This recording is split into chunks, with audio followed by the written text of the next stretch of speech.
Battle late today in Madison County over the enforcement of the state's new mask mandate. Under the state's new rules, indoor businesses must require proof of vaccination or have guests and customers wear a mask. Many counties have questioned the new rules and if they're enforceable. After the plans for the mandate were released, the Madison County Board Chairman immediately announced the county would not enforce it. But other leaders in that community are pushing back against that plan, saying ignoring this is not keeping communities safe. Investigative reporter Mary Keeler is live just outside the building where they met just hours ago. Mary? This board meeting here in Madison County proving that all county leaders are on the same page and that it's really not that they don't want to enforce the state's mask mandate, it's just that they can't. Instead, tonight, they're vowing to support the push for people to continue to mask up in the community. Shortly after Governor Kathy Hochul announced the statewide mask mandate last Friday, Madison County Chairman John Becker fired back, saying he would not enforce it. That sparked backlash from some county leaders like Bill Zupan, who drew up a resolution that asked the county to enforce the mandate to the best of its ability. Others suggested the county chairman didn't let the board know he was taking that stance. But over the past few days, Zupan met with his colleagues on the board and the county health director and changed his resolution. Through a lot of talking with the other supervisors and people here at the county office, I learned a lot, and that's when I changed it. And I said, if the state is going to mandate something, then the state ought to enforce it. So I changed my resolution for that the county board of supervisors are in support of masks, and if the state wants to enforce it, it's up to the state to enforce the mask mandate. We encourage people to wear their masks. We encourage people to get vaccinated, but there's no way to enforce it, so we're not going to enforce it. It's self-enforcement, so if you want to do that at your business, we encourage you to.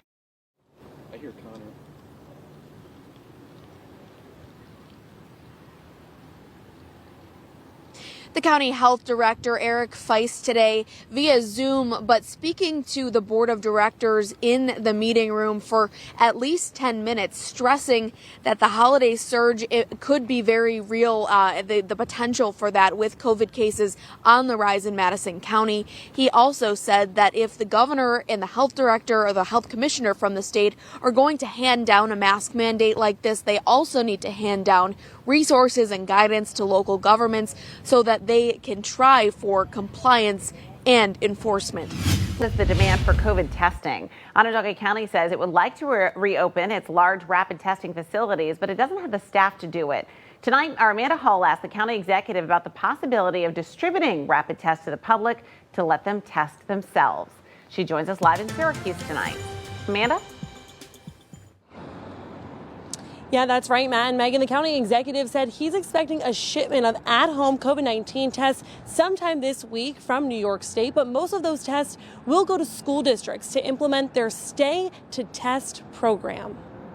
We are going to receive an allotment from the state of New York, specifically probably tomorrow, related to Test to Stay. Onondaga County will receive 19,000 at-home COVID-19 testing kits to give to families to support their school testing program before the holidays, leaving some to question if those could also be used for county residents. We have requested more of these two-pack kits from the supplier and the state of New York as well.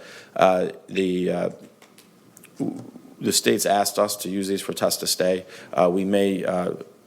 Most of that plan will be to give these to families. The Monroe County executive handed out at-home testing kits to residents in order to help test for the virus before gathering with families for the holidays. McMahon said that was done through leftover money from the CARES Act. But we're going to continue to try to get our hands on more and more. And if we can get our hands on a lot, we'll probably utilize some of the same programs that Monroe County did. Although there is a worry with at-home testing, it relies on the honor system for people to report when they test positive. We acknowledge that there's going to be people that may test positive and may go on with their daily lives. Just like people right now who are symptomatic, will go on with their daily lives without getting a test. But also people who test negative tend to not report their results, which also skews the county's data. That's why the positivity rate is useless, essentially, because all that at-home testing that's being done, these are people that maybe would have gone to our testing sites or whatnot.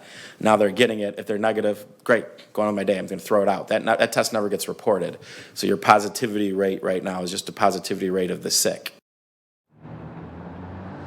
As for right now, the county executive says at-home tests are available at pharmacies in our county. They're also adding asymptomatic testing clinics next week for those who wish to get tested before the holidays.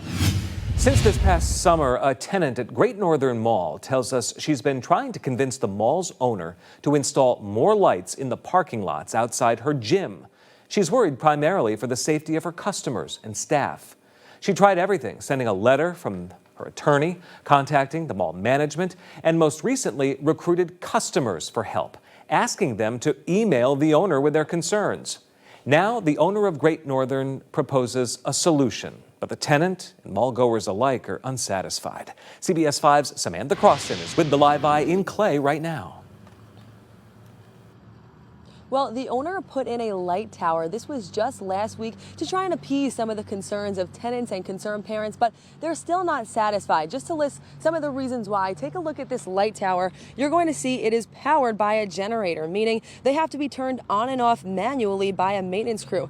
And just tonight, I have to be honest, I witnessed that crew forget and then apologize later on to the tenant. And some customers I speak with say, while this particular parking lot is now brighter, there are many other parking lots across this mall that are completely dark. One of the tenants of Great Northern Mall says she's had to do too much to get action from the mall owner. CNY Gym Center owner Michelle Gregory says she is disappointed by the lack of safe lighting in the parking lot, but not surprised. Potholes, parking lots that are not plowed, leaks. These are some of the issues that Gregory says she has had to face. She says the common thread between the issues is that the owner attempts a temporary fix instead of a permanent solution. Since he's owned the mall, he's literally done nothing except collect rent. Other tenants have moved out. We have leaky roofs. They've had leaky roofs. There's been, lighting issues. Like I said, it's just been one issue after another. The dark parking lot is just one of the most recent sticking points. One parent who emailed the owner says she felt like a sitting duck going from her car to the building. It was unnerving even if I didn't have my kids as a grown woman. It was unnerving knowing small children are going to and from in this really dark area that has foot traffic and vehicular traffic. So it was just something that needed to be addressed for safety. These fears would make many in central New York recall one of the most horrific cases in our community, the kidnapping in the parking lot of the mall after a gymnastics class in 2013 that led to the rape of a young girl and murder of Liverpool librarian Lori Bresnahan. I don't know what the lighting situation was back then, but it was literally an identical situation to young kids and families leaving in this parking lot from this mall. Even with the generator light helping in this one section of the parking lot, parents we spoke with say other sections are still in the dark. At this mall, very dark on the other side. There's no light. It's unfortunately, with the crime these days, it's not really safe to be out here by yourself. So, Especially in the dark. Gregory says that some people ask her, why not just leave the location? The answer is twofold. And it's not that easy. We turn around and shut our doors. I shut the doors on my employees. I shut the doors on the families that come here. We're a great location. And we're a great company. We're a great gym. It's just unfortunate that we're housed inside this kind of craziness. Now, what Gregory really wants is for the street lights to be turned back on. But take a look behind me, you can see that at least some of them are turned completely off. Reason being right now because the bulbs are out and need to be replaced. We reached out to the owner and he says the reason why the lights are still not replaced is because of the bulb shipping delays. But Gregory says he should have been replacing the bulbs burn out on a more consistent basis. Maybe if he did, they wouldn't be in this situation.